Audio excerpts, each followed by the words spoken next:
All right, we are live. And we'll count down in 3, 2, 1. Well, hello out there in podcast land, and welcome back to the Front Row Movie Reviews podcast, the podcast for people who actually like movies. And this is a special bonus episode of Guilty Pleasures, the show where we celebrate the movies that we love despite what critics, public opinion, or even our own God-given sense might tell us. Today is a special crossover episode because it is October, and that means it is time for MonsterCast here at the Front Row. And so we are doing a special crossover with our MonsterCast crew. And who do we have on the line today? Oh, it's Jeremy Geckner over here. I know you guys never hear me on the podcast, but I made a special exemption to jump on this one episode. Yeah, it's a total lie. Jeremy Geckner here, though, and also my MonsterCast cohort, Sarah Geckner. Woo! All right. Well, thank you both for joining me, and thank you for agreeing to talk about this movie that I'm intrigued to talk about today because I got some thoughts. So today we are going to be covering a monster movie, but not just any monster movie. We're going to be covering a little monster movie, the 1989 film Little Monsters. Oh. And in case you have not seen this movie yet, let me give you a brief plot summary. Ryan, played by Fred Savage, meets Maurice, played by Howie Mandel, the monster looking under his brother's bed. He is whisked away to the secret underworld of monsters and their mischief. Now, normally I give a more detailed plot description, but I think there's some stuff I'd like to get into that I'm going to save. Yep. Because there's some stuff to unpack here. I'm just going to leave it as it is. So, as I mentioned, it stars Fred Savage and Howie Mandel as the two leads. As it also stars Daniel Stern and Margaret Whitten as the parents of Fred Savage. And playing the role of Fred Savage's brother is Fred Savage's brother, Ben Savage, making his feature film debut. Directors, this is directed by Richard Allen Greenberg, who I looked up on IMDb. He does nothing else after this as a director. Yesterday too. He does a lot of visual effects for some movies that will show up on your show.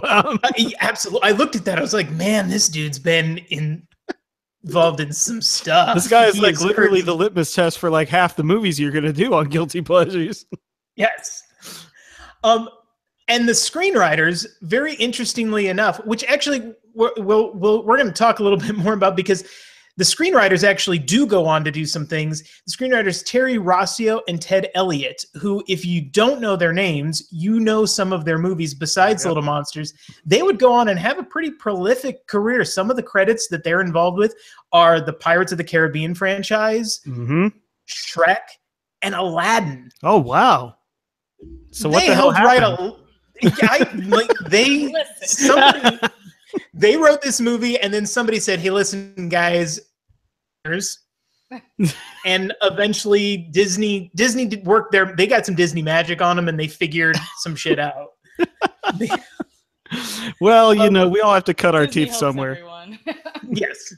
So let's get into it real quick. Why are we talking about Little Monsters on this podcast? Well, and I looked this up. This movie has a very interesting story.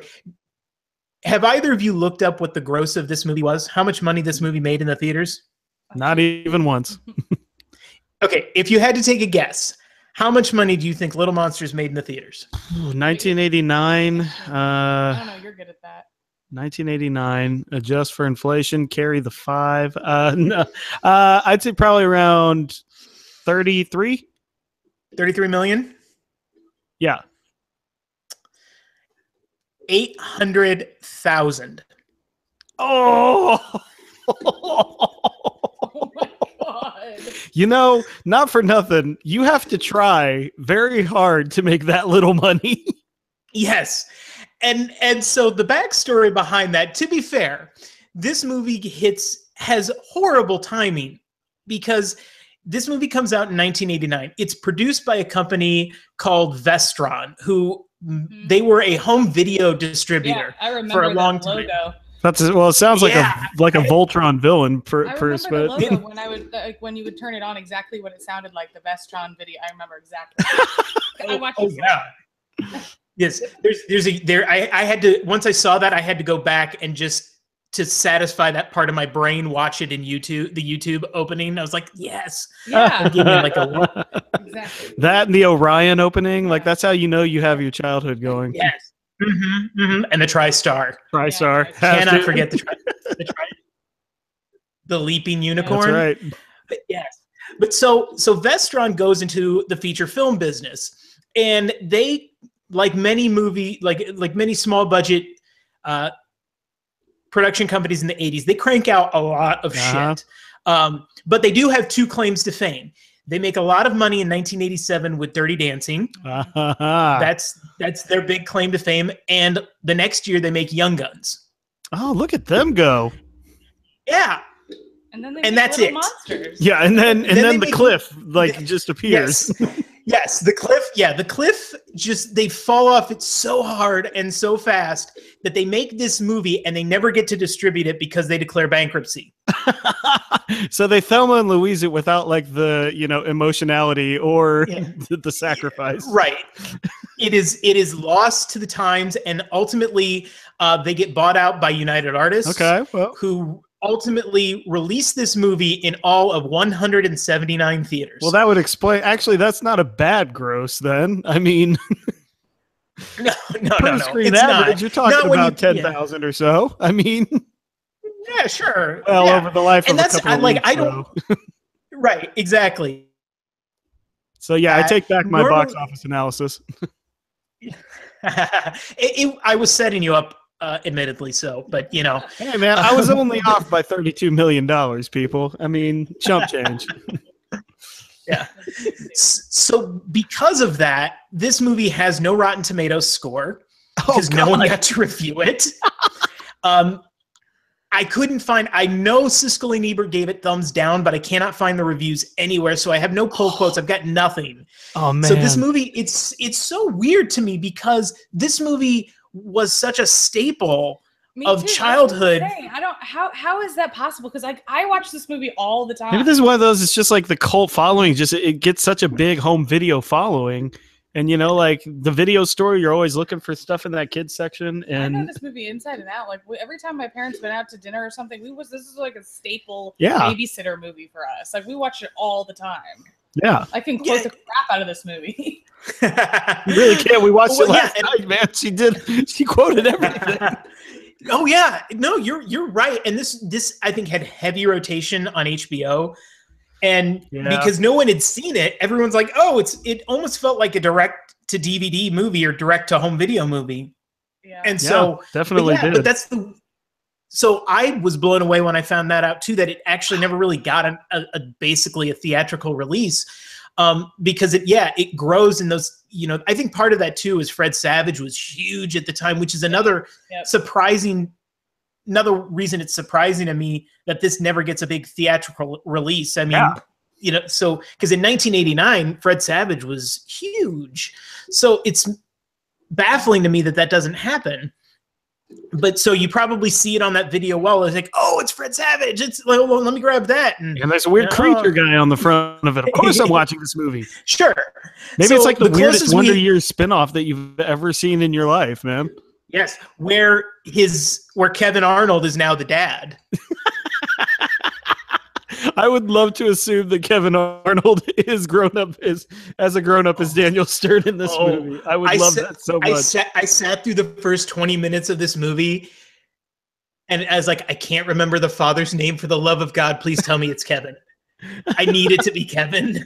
It's not, unfortunately. It's not. But in my mind, it is because, Kevin Arnold grows up and has a son that looks just like him. Two sons. Two sons that look just like him. That'd be the best, man. We could have saved this movie. Literally last night, Jeremy goes, "Wait, what's the younger Savage Brother fame as far as like? Are you kidding me right now? Boy Meets World." I couldn't remember. Well, it's just like Ben or Fred is like actually making like movies and TV shows again. and Ben's still stuck he was on. Girl Meets World too. Yeah, he's stuck on the Disney Channel. So Yeah, I don't he know. got You that- tell me which one's doing better. Hey, he got that reboot money. You know, He you did. can't fault him for that. It's Corey Matthews. He is But, yeah. So Yeah. yeah. So this movie kind of flies under the radar. It's you know, it finds this cult life that so many people grew up. If you grew up in the 80s, you probably saw this movie at some point. It has a 6.1 IMDb score, which Yeah. for context here on Guilty Pleasures, that's higher than Grease 2. It's Yeah. almost as high as Last Action Hero. So right now, Last Action Hero is the leader in the clubhouse here With on Guilty IMDb, Pleasures. though, I mean, Oh, with IMDb, yeah, but you know, so okay. where somebody gives The Dark Knight a 1 because it's just like I don't like dark things in titles. One's pretty good. 6.1 is pretty good. I'll give it that. Okay, so let's get into actually what our impressions of this movie. Sarah, you'd mentioned earlier you loved this as a kid. What stuck out from you as a child that you remember before you rewatched this movie? I liked that they cussed when I was a kid because I was always like, this is like isn't for kids, but it is. I thought I was getting away with something by watching it. Dude, for real. Because it was like really dirty. And then I don't know. I just always liked the like the mysticalness of like the underground world of these monsters. And then like I love that they like peed in Ronnie Coleman's apple juice. And there's just so many. The hashtag apple juice. There's just so many things about it. Like it's just ridiculous, but it just has I don't know. It just has all these things that stick out for me. Yeah, no, she's right about the edginess. It's like there are certain movies where you do feel like you're kind of like getting away with something by like, oh look, mom, it's a PG movie. It's got the kid from the Wonder Years. Like, there's nothing bad in here. And then it's like, yeah, okay. I mean, like that's kind of my biggest problem with the movie when I rewatched it. It's just like, who's this movie for? You know, this isn't for kids. Thank you. It is. No, it's scary it's not. as an adult. It honestly is. Like when I watch it now, I'm like, whoa. Yeah. No, I'm glad you both brought that up because I had that down, and let's just we're there, so let's just talk about it. Yeah, you mentioned it, Jeremy. I have no idea who this because it's clearly not for little kids. Nope. No. And I don't think you could say it's a teen movie because it's not like No. who I don't like I think what happened is somebody in Vestron got high on cocaine and saw Beetlejuice. Yep. And they tried And to said we can do that. something in that vein. Yeah, let's do. Well, no, you bring that up because like a lot of the creature like designs of these monsters do remind you of Beetlejuice, which came out the year before. So, yeah, so there's just like all of that happens in this movie. Like the dude with the long legs that he like sitting up on like one of the bridges or anything. That reminded me for some reason of like the flattened paper like pusher guy in the Dead Office in Beetlejuice. So like and I didn't think about that, Lou, but that makes a lot of sense because there's just it's not like a kid's movie can't have edge. I mean, like, look, The Goonies is still, I think, a very good example of like a kid's movie with edge, but just the right amount. This one's just a little too much in the wrong direction, I think. It involves an 11-year-old child drinking piss. Yeah. I mean, right there. Like, It involves monsters like torturing an infant baby and like. Oh, we got to get to that Right. scene because that scene pissed me off so much. Oh, but yeah, no, yes, let's, because and that's the thing. This movie's just all over the place in terms of what it's wanting to do, and it's just like throwing shit at the wall for me. Yeah. And but I mean, as a kid, you're right. You eat that stuff up because you're right. It's if you're not allowed to watch like rated R movies, this is like the closest thing because it's kind of edgy, and Fred Savage is kind of being, as close to a bad boy as Fred Savage is ever gonna get. Although one that's going to get a rich engineering contract as an adult. Yeah, he's like a science genius, and his parents aren't pissed at the fact that he saws the legs off of all the beds. My parents would be like, "What the fuck?" Yes, let's okay. We're I feel We're we're gonna circle back unpacking to so many things, but I'll tell you right now, I think one of the reasons why this movie does work for kids is because Howie Mandel is definitely giving off a lot of manic energy in this movie. And as a child, you know, that you kind of radiate towards a performance like that. You know, it's big, it's spastic, it's all over the place, and you're always looking at it. There's always something to see. See, yeah, you mentioned Howie Mandel, and that's where the first comparisons to Beetlejuice hit my mind, because his introduction when he comes out was like he literally just watched Beetlejuice that morning and was like, I'll try. Okay, what the hell? Except he's Howie Mandel, Yeah. and Beetlejuice is Michael Keaton. There's a big difference. And so you know. I mentioned it on the last podcast, but I'm going to mention it now. So we get this Aldi brand Beetlejuice. Yes, my favorite phrase of the Grease 2 podcast is Aldi brand T-Birds. And now we have an Aldi brand Beetlejuice. Is basically what Maurice is, because he's this like, I'm wild, crazy, supernatural thing. Yeah, but I don't have he definitely has the same Beetlejuice voice. I told her yesterday, I was like, it's like the demented love child of like Robin Williams and Ace Ventura, like at the same time.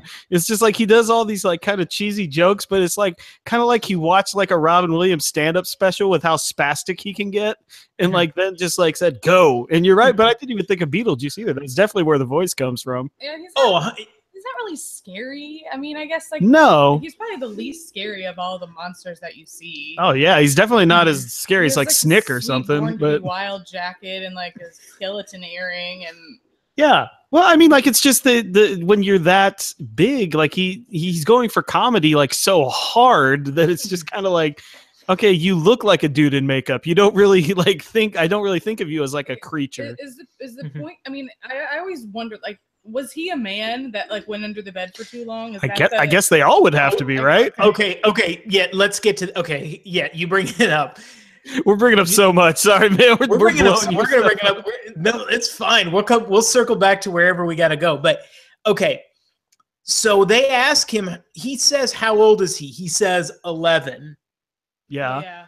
And he also says that he's been doing this for 200 years. 200 years. Okay. So he's like this immortal child, which then brings me to the this is why this movie is so dark when you think about it, or when you look at it, because it is. Ultimately the plot essentially is they see that because Fred Savage is such this, you know, smart guy, he's smart enough to trap a monster, well, we should bring him in, and essentially they realize if he stays underground long enough, he becomes a monster. Right. Yeah.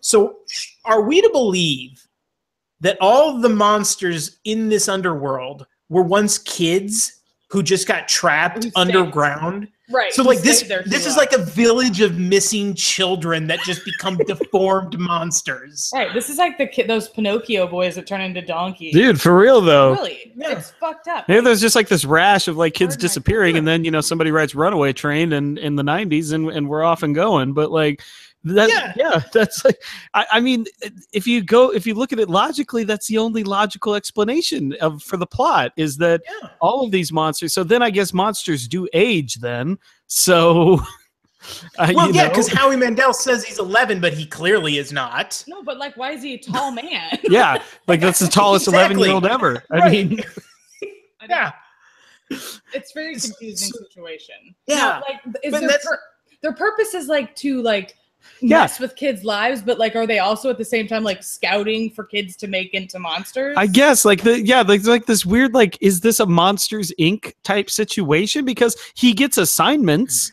like like, you know, Maurice gets an assignment of where to go to mess with kids, and yet, exactly, you know, and that's the right. Later on, Monsters Inc. does basically this plot, but they do it with actual characters and depth and feeling, story and you know, feelings. Yeah.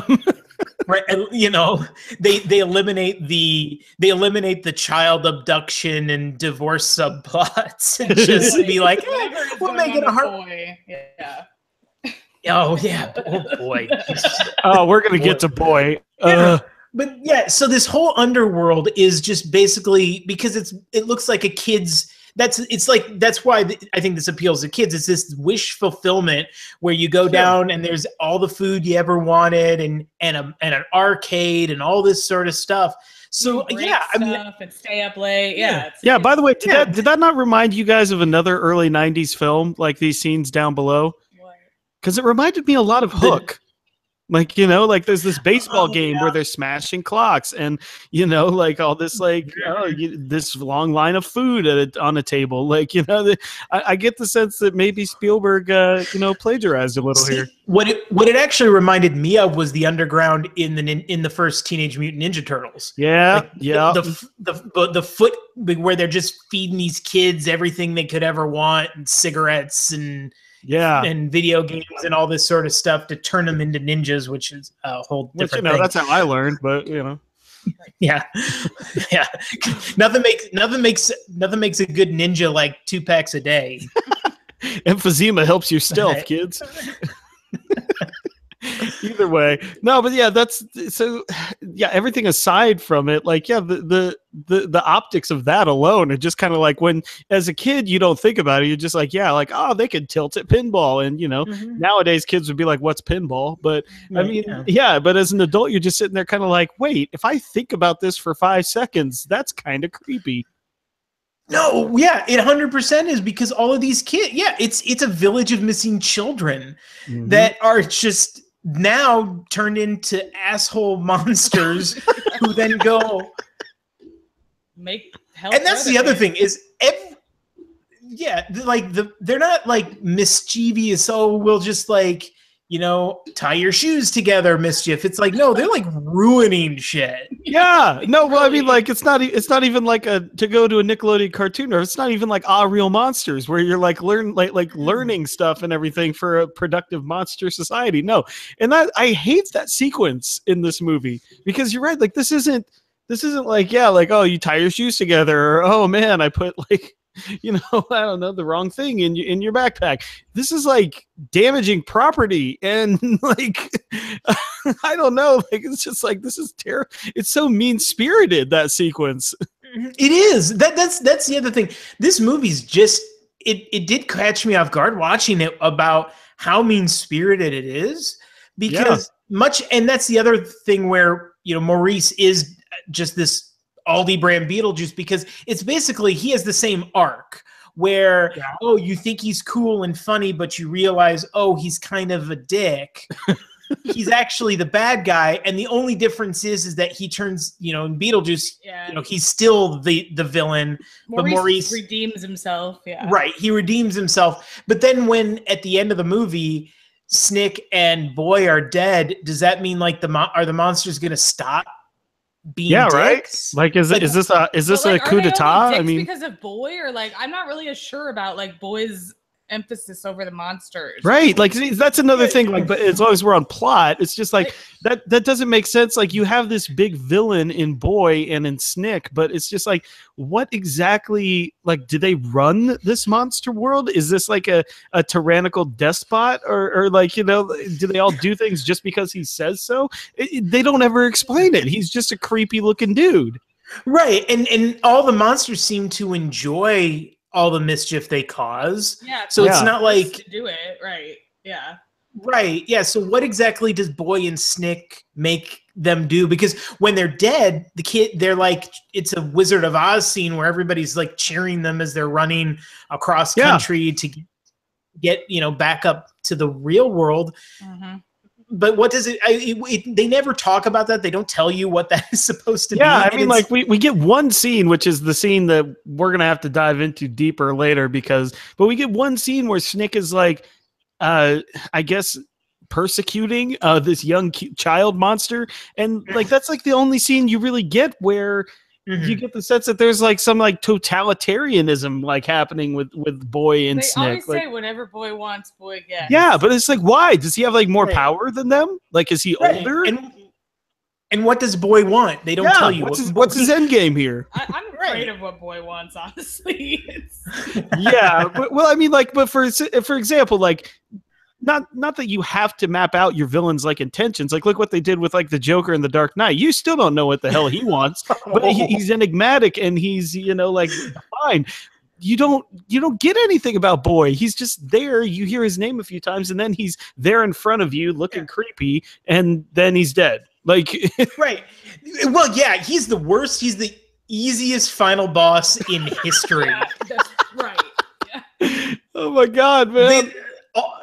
They literally just have to just shine a bunch of lights on him, and when they go to him in a suit, man, it's just.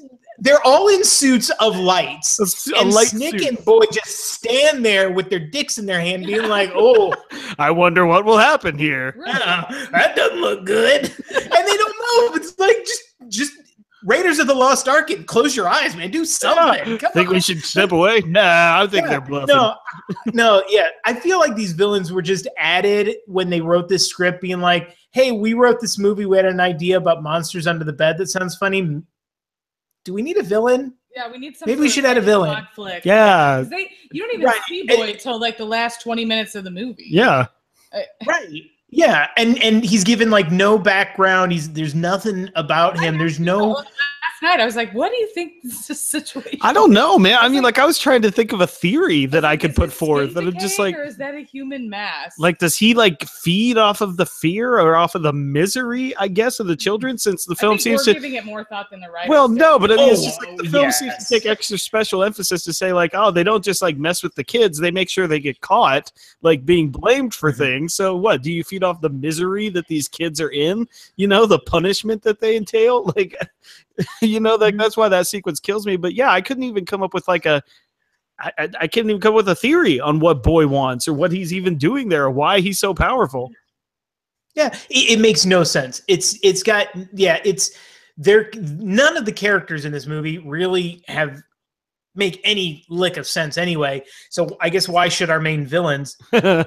So let me bring up a couple of the other characters then, because the other thought that I had in the first half hour of this movie is every character in that movie, with the exception of Ben Savage, every character is pissed off and awful to each other. Yep. Everyone in this movie is yelling. Everyone in this movie is angry for like Daniel Stern is. He's just he does. I'm telling you, man. Last night, like. They just bought this new house that's like clearly like needs a shitload of work, and he's like laying on his ass watching all these games. But I have like serious issue with that too, because I think Daniel Stern thought he was in a straight comedy, because the way he eats those Doritos while he's watching the games, he's like shoving them in as like fast as he can. I'm like, that looks like a bad SNL sketch. Like it's just gets so pissed at Brian for running over his bike. It's like.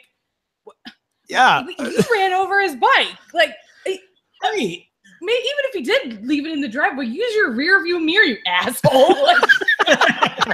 Clean your own garage out, damn it. And he's like, you must clean the garage and trim the hedges and walk to school in the snow. Shine the silver and fill the moat. Like, yeah, it's like a freaking evil stepdad situation here, man. Like. No wonder the mom's like, we're getting divorced. Yeah. The kids were like, probably a good call, Dad. Probably good call. Also, I think he yells at them like, I've got the Masters, the game, and something else on at the same time. I'm like, I call bullshit here, man. Like, I don't think all those are on at the same time. No, he's not. Daniel Stern does nothing but yell in this movie until the last scene where he decides he's going to give a shit about his kids. Yeah. The mom. But also, there's like a scene at the beginning of the movie where, you know, like when Ben Savage has his, you know, freak out, the first one, and the parents come in to comfort him, and he does that little practical joke of like, you know, oh, there's something getting me under the bed. And I was like, oh, that's a little charming. And then literally like 5 minutes later, they're yelling at each other again. I'm like, well, thanks for that. His first response to the child is to like just scare him more. Yeah, exactly. Until, you know, it's like, oh, you're scared. Well, let me ramp up the tension there, kid. Yeah. Which, of course, all of that interrupts something else that disturbs me, which was Fred Savage setting his alarm at 12:30 so he can watch. Is this some sort of cable access like this porn? Yeah, this has to be. It has to be Playboy Channel. This is Night Calls or something, man. The guy that hosts the show is Yeah. Right. And that's the other weird thing about it. I was like, why did they have Rick Dukeman do this role? Is this supposed to be like a clever Like, is there supposed to be some connection? There's not. They don't think about it too hard. But I get the sense that was like left. Peanut butter and onions. Peanut butter and onions. Which I'm sorry that you can't even call that quirky. That's just weird. Yeah. No, that's the thing. I feel like the screenwriters sat in a room and were like, "What do kids like? What do kids do to be rebel and be weird? Peanut butter and onions." And then they'll feed a kid cat food, and like they're just the writers have no idea how kids act in this or in real life, and that shows in this movie because apparently this kid can set this like all these booby traps, and he uses it to wake himself up at 12:30 to watch like this low rent Skinamax talk show. Yeah. Like, I mean, well, I'm from Florida, but I really by want the to way, go to Los Angeles. Yeah. What the hell? Friendly reminder, listeners, this is a family movie. Yeah, for real though. I mean, this is being marketed and everything as a PG family film. Mm-hmm. And our lead child in the first 5 minutes is sneaking down to watch softcore porn. Well, also but you're right, like about like the mean spiritedness of like all the characters too, because he's such a dick to his brother on the bus. I'm just like, he throws his lunch. He throws his lunch like with great fervor out that window, man. And then my favorite line happens: "Who is Eric? Who is Eric? Who's the Eric Yes. who threw his lunch at me?" I mean, I knew Buzz from Home Alone got his dickishness somewhere. I just never knew it was here. It's Ronnie Coleman. That's his name. Literally, it happened last night, and I was like saying it with him, and Jeremy was like, "Oh my god!" I was like, "How do you know these lines?" I've seen this a lot, but he like really over enunciates it. He's like, "Yeah, Eric." This kid went to. You could tell this kid went to like acting school, man. He knew enunciation. But he's also a douchebag too. Yeah. Well, and that's his character's at least supposed to be a douche. Like, right. He's supposed to be the school bully who, by the way, shows up to help out the kids in the climactic battle scene. Where's the scene where he decides to do that? I know, they're like, "Ronnie, be our friend. We're gonna go under the bed." Like, it's like, what the hell? No, we don't even get him waking up to like see them like come into his room. The cutting room floor here. They just like show you get the shot of like them emerging from under his bed, and then the next time you see him, he's there in sunglasses, like turning on the light suits, and it's just like, why did he come down here? Yeah. Hey, Ronnie, you want to go to the underground world and save the lives of the kids that you hate? Sure. Sound like fun? After we filled your apple juice. Sign me up. Whoa. Okay. Again, I said it earlier. This is a children's movie where an 11-year-old drinks urine. I don't feel like I can say that enough. It's just so disgusting. Even still, like, and then he spits it all over the teacher, and it is just like, oh, yes. And my God. the only thing I'm gonna say about this teacher, as a really quick side note, is just again, Lou, you make the great point. Everybody's mean for no reason in this movie because he walks up on Brian and this kid fighting. And the bully kid says, "Well, I wasn't doing anything." And the principal's like, "Well, you must be right." And come on, new kid.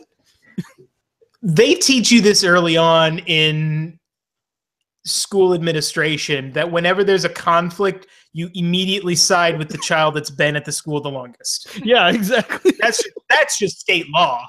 Yeah, I mean, like, you're the new kid, and you're half of this kid's size. You must have been the instigator. Let me grab you by the scruff of the neck and just toss you into my office. Yeah, like a freaking puppy dog. Fred Savage started a fight against this behemoth kid. Which I'm sure he's never been in trouble anywhere else in the school. You know, he's probably a teen record. Right, exactly. And then the others, and then even in like the bus scene where the bus lady yells, but like at Fred Savage is yelling. Everyone's yelling in this movie. Everyone's always yelling.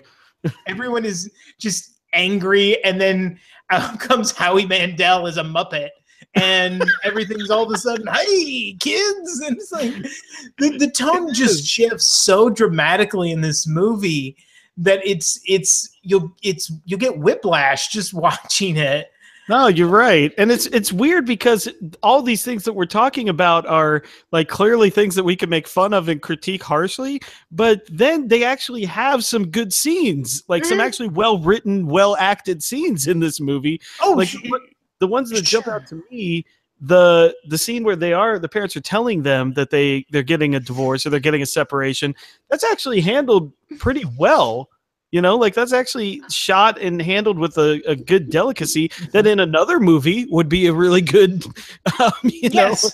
In a movie that doesn't involve another scene with a child drinking his own urine. Yeah. Or a monster. Yeah. Or a monster's urine. Drink that. Yes, you're right. It's sure about the monster's genitalia too. I was like, monsters pee? Like, I don't know. Well, I would assume. I mean, they were all human children once. He drinks the juice like a freak. Like, oh yeah. It's like an Ace Ventura bit there, man. Yeah. It also makes me crazy the way he puts the sandwich back in the fridge. It's clearly been fucked with. Yeah. It's all like ripped apart. It's all ripped to shreds. And there's like, well, nobody will notice. No one thinks my apple juice now has 2 inches of head on it. No problem. Fine. Not gonna think about it. It bothers me every time. I was like, look at that sandwich.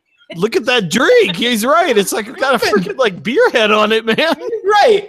I mean, he opens it, doesn't smell it. I mean, he grabs it. He grabs it. It doesn't smell. He grabs it in a fury. I get that. And then he says the line that will forever be etched in my mind when I think this movie. Piss. Who put piss in my apple juice? And like everybody's like really like enthusiastically cheering this display on for some reason. No one's horrified by this. No, like everybody, it's like all the other kids were like in on this like joke that like literally only Fred Savage could know about. Right. You would think somebody else would be like, what? Huh? Yeah. Well, you think what's the girl's name that he has a crush on? Kirsten. You think that she would just kind of be like, "Oh, that's weird. Like, what's happening over there?" But no, she's like literally just heard the funniest joke of all time and is like cowling over here. She's crushing on. She is. What's his name? She wants some of Brian. Mm-hmm. No, but the only other thing like that the divorce scene is good, but then the scene after it, where Maurice is talking to Brian about it. That's actually like all of a sudden it's weird because Howie Mandel, I don't like what he does with the character, but he commits to it and he's consistent.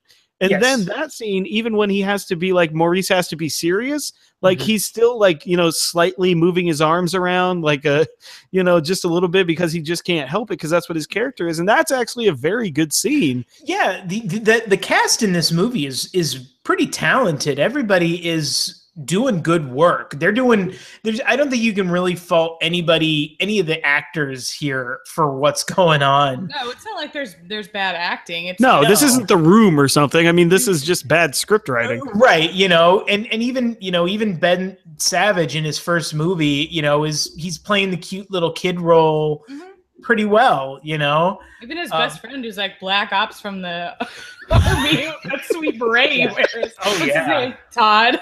Yeah, so Sarah and I were doing the same thing. It's like, why does he have like a South African beret on right now? Like, where did he get this? Well, oh my God, I was dying. Yeah, and that's the other thing. How old? I know that Brian is supposed to be 11 years old. 6th grade, he says, right? 6th grade. Yeah, that's like 11. And so they said like Ben Savage I think he's supposed to be like 8 or 9. Yeah, I think he's like 8.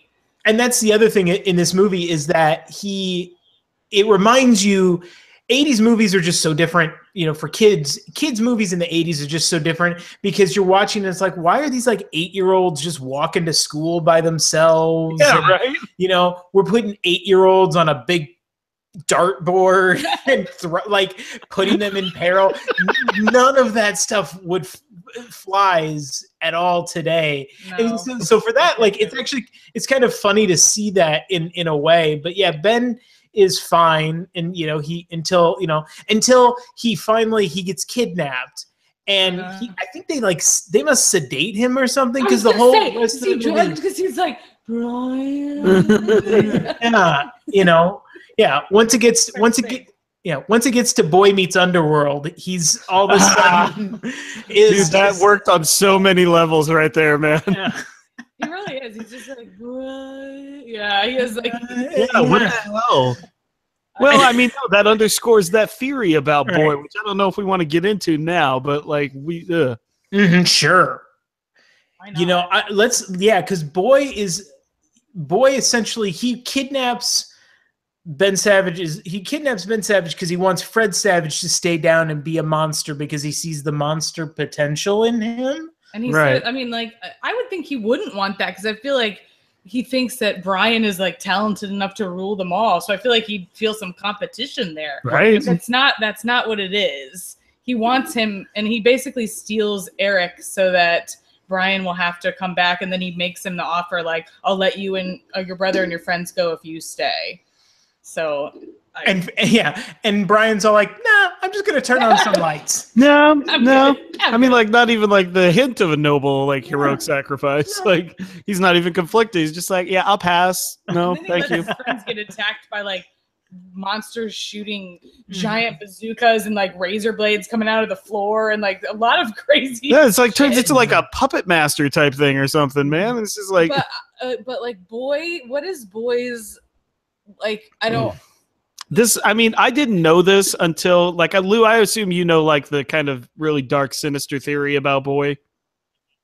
No, please share. Oh God. Well, then I'll let Sarah because she told me, and it makes I've read about it sense. several times, but okay, you know, there's that scene where Snick is talking to that little kid like outside of Boy's lair. Like he's like a kid, but he has like his hands like He has holding two sets of his head hands. like Yes. this. Mhm. Okay, and he's like, Boy gets what Boy wants. You didn't give him what he wants, and then the kid goes, "I tried to, but my knees hurt." Yeah. Oh, good Lord. Yeah. And that's the line. And I had to rewind it, and that's what he says. And so this is like when I viewed it like 2 years ago. It's like a random movie I had Jeremy get for me, and I was like, "What the hell?" So I Googled it, and there's like a bunch of articles about how Boy is like a dirty child molester, and he like gets kids down there to basically service him. And I mean, like, the problem with this is, right? The theory is just as sound as anything else this movie puts forth itself, and that's just a bad thing. Sure. Yeah. When your movie could easily be tied into human trafficking and child molestation, Right. you've made the wrong family film. You need more context, is what you need. Jeremy, I asked Jeremy, I was like, "Do you know this thing about?" And he's like, "No." I was like, "Okay, well," so I rewound the scene for him because he walked out of the room, and I go, "Just watch this and tell me what you think." And then the kids, but my knees hurt, and then Jeremy just goes, "Oh my God!" Just I like, was what the yeah. hell? Well, because again, like, even if you want to give the writers the benefit of the doubt, what the hell could that possibly mean? Who knows? Like well, it falls in line with some of the other innuendos that are in this movie. I wrote it down. There's the scene where Maurice his hand turns into a dog for some reason. Yeah, actually, Yep. really creepy. For no reason, and eats Kirsten's homework. And his tagline to that is, "A man's best friend is his right hand." Man. Yeah. Yeah, last night I like nudged you. I don't think you got Like, it. I just Nope. and then there's the other scene. They're down in the underworld. Maurice pantses Brian, and Yeah. there's the other monster who just looks at Fred Savage, an 11-year-old child, and says, "Nice ass." Yeah. She's like, "Nice ass." Yeah. I don't get. It's just like you add all those up together, and you're just like, it's getting really hard to explain all these away as coincidence. Right. Like, you know, eventually the animator who drew a dick on the wall of the animated film is just drawing a dick on the wall of an animated film. Like, so yeah, like, does he want Brian to stay down there for that reason? I think he does. Right. And so I wonder if at some point, I'm just spitballing at this point. Was this movie maybe written to be like for a more mature audience, and then they decided to make it a family movie?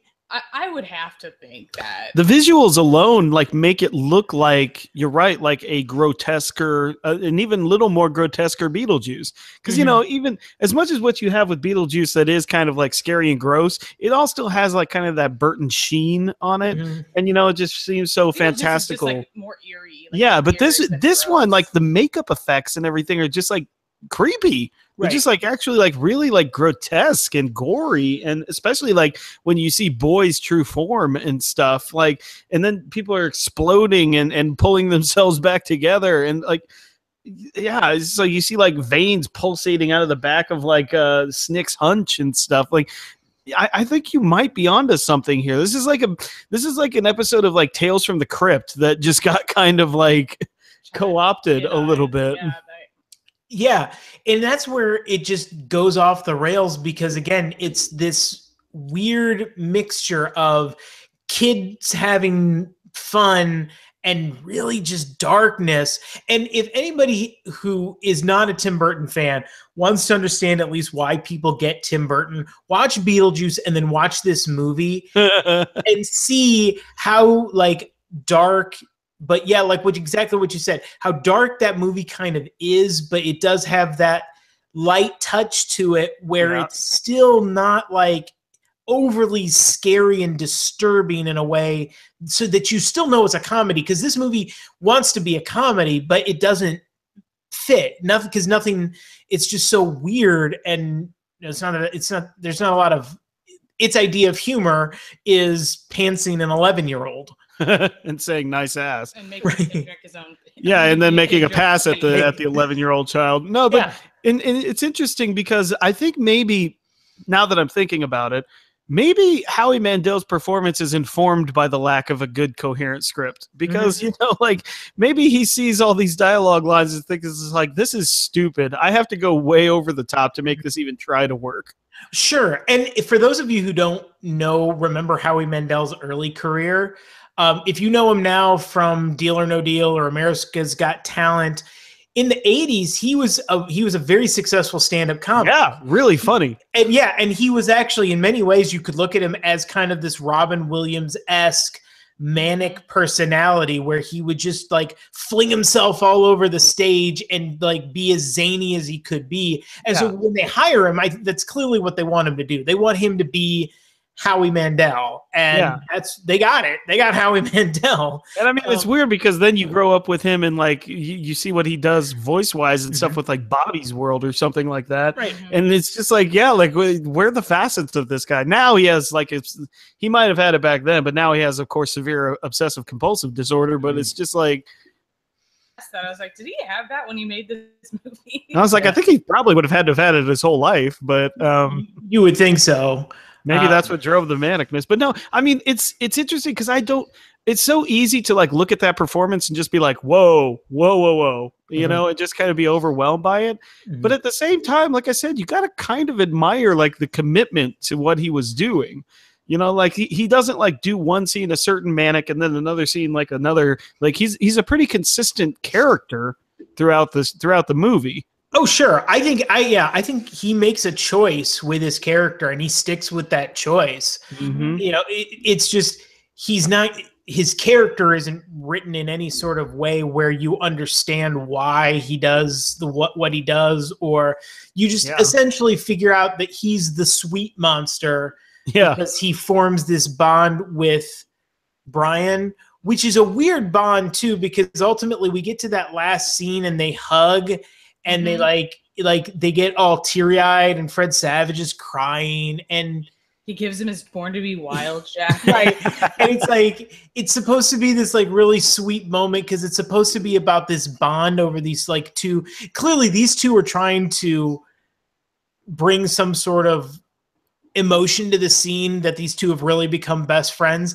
But but in the movie, like, what did they bond over? Like ruining children's lives? Yeah, like wrecking Kirsten's like awesome plant project. Yeah, what the damn hell, man? Right. Yeah, exactly. And like the best thing that they did is like he never apologizes for anything that he does. He doesn't learn, no one learns a lesson in this movie. No one grows, no one changes. Just, oh, well, we killed a bad guy. I'm never going to see you again. So let's that's my other this is her big beef with the ending. Why are they never going to see each other again? Because he could just come back up. Like Brian can't go back down there probably because he's going to turn into a monster if he stays down there too much, but can't like Maurice just like pop back up tomorrow night? Pretty sure they didn't like close the portal to Kevin's house or to Brian's house. Like it's just, I think every time I'm like, wait, was there like some explanation of why they could never see each other again? Or pretty sure he could just pop in tomorrow night and just be like, hey. I feel Monsters Inc. like whose door got destroyed. Yeah. You just said what I was exactly thinking, because it's like I feel like the screenwriters of Monsters Inc. had this idea for a movie, like, hey, we want to do about monsters that come out of the closet. And someone was like, hey, have you seen Little Monsters? Check that out. and then do the opposite of everything. Yeah, and they learn some shit, and we're like, oh, okay. I think this is a sound theory, man. I think this is a sound theory. Yeah, and obviously these guys ended up working for Disney. I'd like to think they were in the pitch room for this movie, and they're like, hey, we got this idea about monsters, and they're like, hold up, bro. We tried that with Howie Mandel. Didn't work. And if it's not working with Howie Mandel, it is not gonna work. Okay. But what if we got Billy Crystal? Oh. And John Goodman. Oh.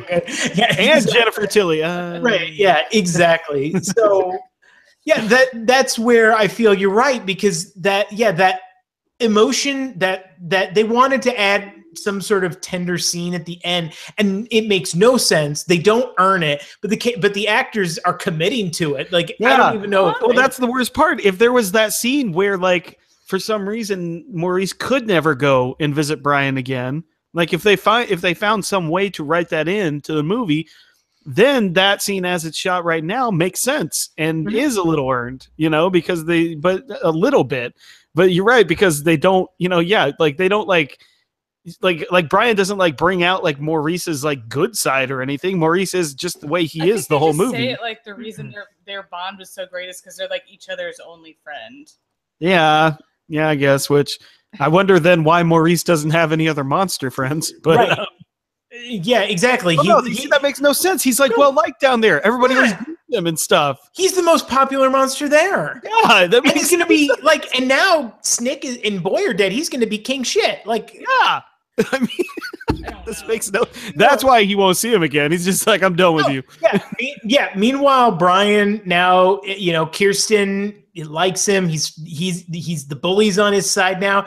They don't really need each other, and there's like, I get it. They're supposed to be saying goodbye, but as you pointed out, it's not really goodbye. I mean, any place there's a bed, literally, he could show up and say hi. And anywhere there's a bum sleeping on the beach, apparently, you can come out. Yeah, I like that somehow a beach chair also qualifies for a bed.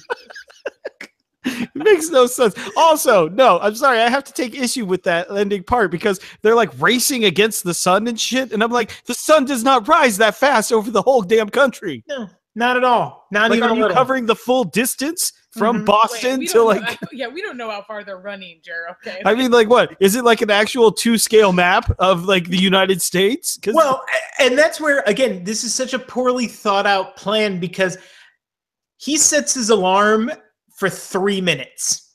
He says, when this alarm gets off, we got 3 minutes.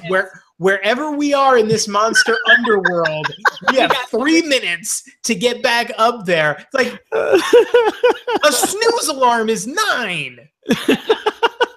Just come on. What if you're still fighting Boy? Like, right. 3 minutes. Sorry, man. Let's Eric, hold on until tomorrow. Yeah. No, yeah, that whole ending, the whole like climax of this movie is so rushed and nonsensical. It makes and again, I know they're making this for kids and they figure kids aren't going to think that much about it, but come on. Like there are kids, and I guess you brought up Goonies earlier in the episode, and kids movies in the 80s, they were a little edgier than they are now, but at least Goonies follows some sort of logic to it. Yeah. And they're fighting for something, and there is a clear villain with motivations and all of that sort of stuff in the midst of like a silly pirate adventure. The characters, like, I could tell you what the characters want. And I know that's not what we, I know that's not always what a kid's movie's aiming to do, but like, just try a little. I mean, come on. Well, I mean, like the big problem, like there's missed opportunities with this movie so much. Like you could have a good like allegory about how kids deal with parental problems, parental marriage problems and divorce. You could have it so that like Brian's main motivation for going to the monster underworld is to work out like his anger and his like, like dealing with what his parents are going through. Yeah. But like they just never give voice to it. He just goes because I guess he wants to, and then he's just always a dick. So he's a dick down there. No, that's a great point, because if that was like an outlet for him to lash out because he's so mad about his parents getting divorced, or just generally being awful people. Yeah. that would make sense. But no, in the beginning, you don't get that. So he's just like, this movie turns Fred Savage into an asshole. Yeah, like very quickly. Fred Savage. I mean, come on. Like, the most likable child actor on the planet is an insufferable douche in this movie until like the last 30 minutes. Yeah, no, you're right. And they really don't give him like I mean, yeah, it's his brother, but he's an asshole to Eric the whole movie, and then he's like, "We have to get Eric back." It's like, why? He didn't give a shit about him earlier. Nope. I mean, like, it just, like that actually sounds like a movie I would want to watch. It's just like, you could almost make that like a metaphorical film. Like, oh, the monsters weren't ever real. It was always just, kind of how a Monster Calls does. But it's just like, no, like it just turns it into like this literal like child fantasy land. I mean, like even in Hook, like Jack smashing the clocks had a purpose. Like, it's also, they just cheat too, because he like works hard to saw those legs off the bed, and then Snick comes out of the sleeper sofa. The sleeper sofa. Come on. Last time we were watching it, I was like, "Oh, come on! How do you prevent that, man?" Like, okay. My other question at the end is always when the mom's like, "Oh my God, they have Eric. Where are you?" And he's like, "Malibu." Like, what is going to be when the parents are like, "How did you get there?" How are they going to answer that? Yeah, what's the next line exactly? It's a long story. Cue the music. Dun, dun, dun, dun, dun, dun. And it's just like, no, I need to know the answer to that. I don't even think they could have gotten a flight that fast. Yeah. No. Yeah, I mean, he's going to have to like explain the magic, right? At some point. Because I guess that's the other thing about it too, is the monster visits his brother. The monster visits Boy Meets Underworld, but he doesn't visit Brian, because I guess you assume that like there's an age cutoff, kind of like a Santa Claus thing. Sure. Where it's like, you're old enough to know about Santa, you're old enough to maybe like actually tell people about monsters and people might believe you or fight back. So like you figure there's a cutoff where they stop like harassing kids. Mm-hmm. And so that's why they don't go to him. But like all they have to do is like Brian literally still has the ability to like show everybody, hey, look, I can go into this underworld. You want to see them, and like just blow the lid on the whole monster thing. But like, can adults not see it? I mean, I guess not. Wait, is this like a Pennywise It situation where like only the kids can see this stuff? Yeah. Like, I don't know. No, I mean, you're absolutely right. Like, there's just too many questions, and I think like the questions for me, like when I watched this as a kid, that's why I liked it. Yeah. But now as an adult, I'm like, really? Like, what the fuck? Yeah, now we're film critics and stuff, so we got to be like, that makes no sense. No sense. Can you even like clean under your bed though? Because like, yeah, like they find plates and Doritos and dust bunnies under Eric's bed, but when Brian lifts up the bed, it's just a gaping hole to the magic world. Like, I don't get it. I'm very lost about this situation. Yeah. What happens to all the like shit that gets kicked under your bed? Yeah, does it just leave? Or does it fall down there? Temporarily displaced? What, are we in string theory here now too? Right. All right. So we've talked a lot about the things about the movie that don't make sense or that really bug us. And we've touched on a few things, but is there anything about the movie that still, when you watched it, gave you some enjoyment? Sarah? Oh yeah, there's a lot of, I mean, I wouldn't like have had Jeremy find it for me, like if it didn't have like some nostalgic place in my heart. So, I mean, and I wouldn't be able to like talk about all these facets of it if I didn't love it. And so I think it's just, like I said, like all the things about it, like with the kids getting to go down there and party and eat pizza and donuts and cake and play baseball and stay up late. And I think like, it was like every kid's dream to be able to do that and to get away from their parents. And I love, of course, Fred and Ben Savage it's great to see them together. And it's just one of those movies that if you were a kid, like at that specific window of time, like that was one of those movies that you rented and you watched all the time. At least I know I did. And I just think I don't know what it is exactly, but there's just something about it that makes me want to continue to watch it. And I know that we'll show it to Gibson. As weird as it is, I'm gonna be like, buddy, let's watch Little Monsters. I mean, like in our defense, we're probably gonna be showing him Poltergeist when he's like 4, just like his mom. So yeah, I would ask, how old will he be when he watches Little Monsters? I mean, you watched Poltergeist when you were what, 6? I don't know. I was pretty young. I showed it at my 8-year-old birthday party. Yeah. She could watch any movie and she chose Poltergeist. But like I said, like when you watch this as a kid, like none of that stuff matters to you and you don't notice it. And that's the point that I'm going to make. It's just like this is a perfect movie to gear towards children, like in terms of like, you know, not young children, but like children who are, you know, I guess cognizant enough to like, you know, follow a little bit of storyline, because you're right. You know, there's not a lot of plot. There's not a lot of character development, but there are characters that I recognize, and there is a villain, even though I don't know what the hell he wants as an adult, you know, but like, and there is a showdown, there is a confrontation, there is brotherly love, you know, like there's enough there for like a kid to be like, okay, yeah, this is cool. There's some cool creatures here, you know, they look like they're having fun. Like, oh, that Howie Mandel guy's here. Like Maurice is just all bouncing all over the place. I like him. He's funny. I loved Maurice when I was a kid. Yeah, I kind of still like Maurice a little bit, but like so I mean, like it really, the criticism only comes when you actually look at it as a movie. I guess it's like the weird. Actually think about what you're seeing. Like when you actually have to critique the film is when you're just kind of like, wow. No, and I think you make a good point, because this movie has a really strong concept behind it, as evidenced by the fact that we see it 15 years later in Monsters, Inc. Yeah. And, you know, we just see a people who are better at making films take that same concept. It's just more talented people. Yeah. Right.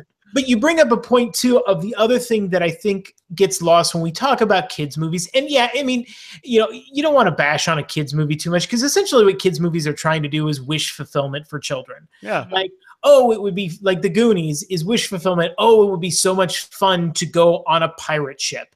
It would be so much fun to go on an adventure. In this case, it's like, oh, it'd be so much fun to go into this underworld of monsters, and it looks like so much fun to smash also, stuff. Yeah, and all that sense of like the monster underworld isn't really that scary. Right. You know, like Monsters Under the Bed for Kid is a real, you know, it's a real fear. And so seeing it like played out the way they do in this movie kind of, you know, makes it more fun. Yeah. So yeah, I give it credit for that. And I give it also, you know, like we said earlier, the acting is great.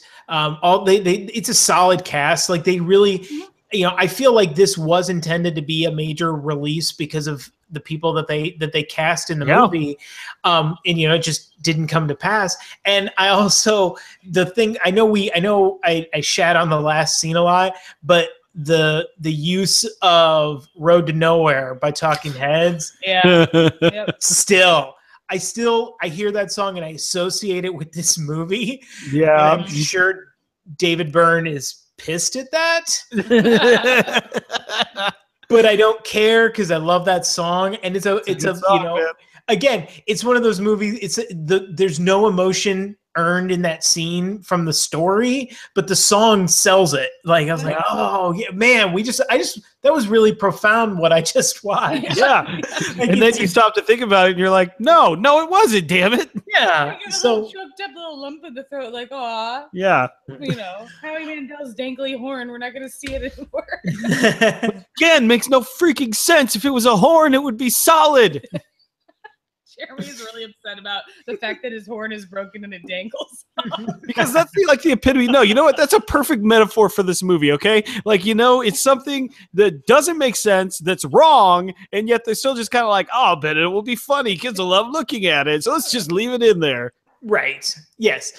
Okay. So before we get to our final thoughts, is there anything else that we didn't cover that sticks out to you that we need to talk on? I don't think so. Yeah, I think we got most of it. I mean, I always think it's funny, like, though, that like all the bad stuff they do, like they draw the line at the baby. Yeah, I mean, the baby scene is that just still comes off as, I know that's like it's Brian's turning point and stuff, and he finally stands up and says it's cruel and stuff, but But it like just some of the other stuff they did wasn't. I don't know. Like I know. I mean, it's just that just seems like so. I know that's he's trying. I guess the director and the screenwriters, they're trying to make you feel uncomfortable with him, but it's just icky. Like you know, I don't know. Maybe it's just that line. Maybe it's because we're new parents, but it's just like I was like, if that ever happened to our son, I would literally like gut all of them in that room. On our monitor right here, I go up there and beat some ass. Well, right, and that it changes the monsters' motivation too, because originally the monsters are just trying to like pull pranks and mischief. Right. That scene, they're literally trying to scare the child. Like in everything else, they're just trying to mess up the lives of kids just because they're pranksters. But in that one, they're actual monsters, and it doesn't make any sense. And yeah, it's mean-spirited. Yeah. And Maurice, again, that's where Maurice, the character of Maurice, makes no sense either. Because is he Beetlejuice where he's a dick? And does Maurice actually like see the way that Brian reacts and says, "Oh, maybe scaring a newborn isn't cool"? I don't know. You're right. That's one of the weirdest. It's again a scene where the tone is so off from what maybe it should have been that it makes no sense. Yeah, I feel like at that point they're like already kind of on Maurice's like redemption trail because he's becomes friends with Brian, but then he's so willing to go do this to this space. I don't know. It's just weird. Right. Yeah, I mean, like maybe he's acting under Snick's orders now or something, but it's just like again with the overthinking. Yeah, somewhere there is a 3-hour cut of Little Monsters. I need to see this film. All makes sense. Yeah, it's just like all of a sudden characters have motivations and backstories. We're gonna get the director's cut Blu-ray of Little Monsters someday, and it's gonna be awesome. Turns out it's like a world domination plot. Yeah. Sure. Oh man. All right. So here on Guilty Pleasures, we have our own unique rating system that we debuted on our last episode. Oh, right. And because we're taking movies that we know specifically have gone through the ringer, we're not pretending that these are Oscar-winning movies. So we're not going to go on the traditional 5-star scale. We're going on the Guilty Pleasure meter. And so on a scale of 1 to 5 shame spirals, 1 being, I love this movie. I want everyone to see it. I'll host a screening if I need to. 5 being, I will not tell anyone I know I will like this movie. I hide it in my sock drawer and watch it by myself. Where does Little Monsters fall for you? Let's start with Jeremy. It's definitely at least a 4 for me. I'm just okay. It's like a 3. I'm definitely watching it with the flashlight, like all these kids. It's I don't know. Like this movie, I remember it wasn't like one of my go-to like kid films. I definitely watched it a couple of times, but now it's just like I don't know, like maybe it's just the critical eye or something, but there's just a lot of like decisions that can't be just like incompetent decisions in this movie. Like, you know, there's a few decisions like the baby scene, like everything else, that have to be deliberate. And I just, those are a few things I just can't quite forgive a filmmaker for when they pull stuff like that. Sarah knows there's a few more examples of other movies where, you know, like you're just deliberately mean to your protagonists and you don't really redeem it at all. And I don't know, that always just kind of kills how I feel about it. So I think it's a 3 for me.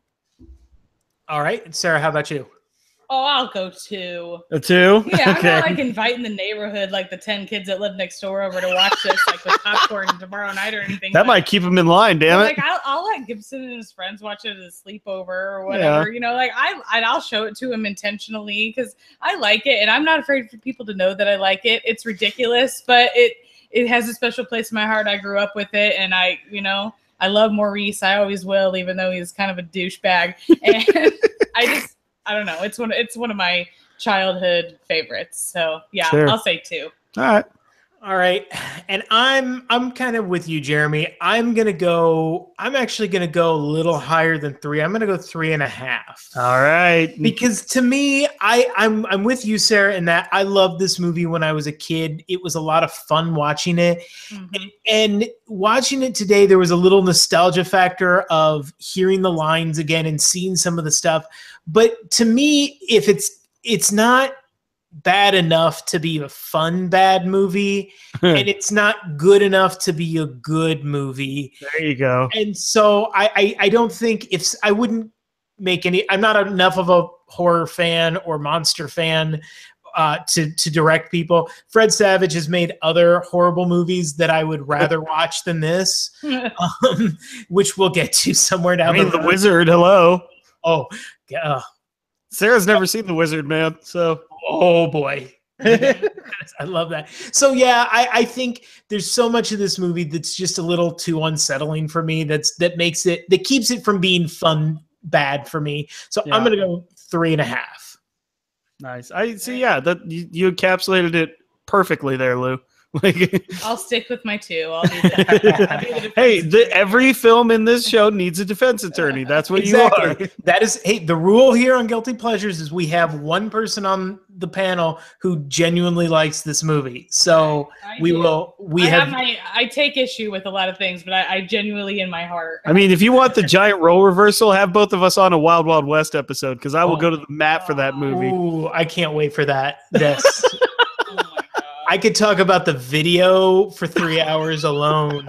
Every time we scroll through Netflix, Jeremy's like, Wild Wild West. I'm like, are you kidding me? I watch that movie all the time, man. Oh my God. All right. Well, that is going to do it today for our crossover episode of Monstercast and Guilty Pleasures. I encourage you, we got a lot of great stuff coming out this month.